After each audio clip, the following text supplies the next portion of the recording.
Prime minister کہتے ہیں کہ اگر اوپن بیلٹنگ نہیں ہوئی تو اپوزیشن والے روئیں گے۔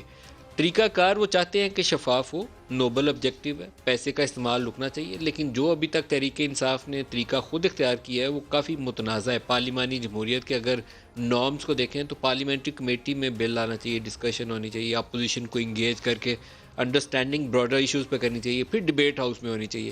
یہاں ایک طرف سپریم کورٹ، ایک طرف آرڈیننس اور پھر 7 تقاریر۔ پرائم منسٹر نے آج کہا کیا دکھائے گا؟ سیاستدانوں کی منڈی لگی ہوئی ہے، ریٹس فکس ہو رہے ہیں۔ اس وقت بلوچستان میں ایک سینیٹر بننے کا جو ریٹ جا رہا ہے 50 کروڑ سے 70 کروڑ پہ جا رہا ہے۔ پیسہ چلتا ہے لوگوں کے ضمیر خریدنے پہ، اور وہ لوگ جو کہ ملک کی لیڈرشپ ہے، یہی لوگ روئیں گے جب کہ دیکھیں جی تحریک انصاف کی سیٹ سے زیادہ مل گئے ہمیں سینیٹرز، یہ لوگ روئیں گے۔ ابھی میں آپ کو کہہ رہا ہوں،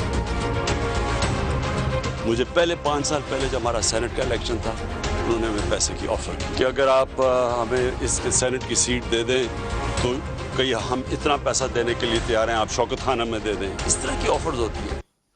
پرائم منسٹر کے بیان کا اگر آسان لفظوں میں مطلب نکالا جائے تو وہ کہہ رہے ہیں کہ یہ روئیں گے اگر تحریک انصاف کی سیٹیں زیادہ نکل آئیں، کیونکہ گورنمنٹ جو ہے اس سے زیادہ بااختیار اور پاورفل نہیں ہوتا، پیسہ بھی استعمال کر سکتے ہیں، دباؤ بھی استعمال کر سکتے ہیں۔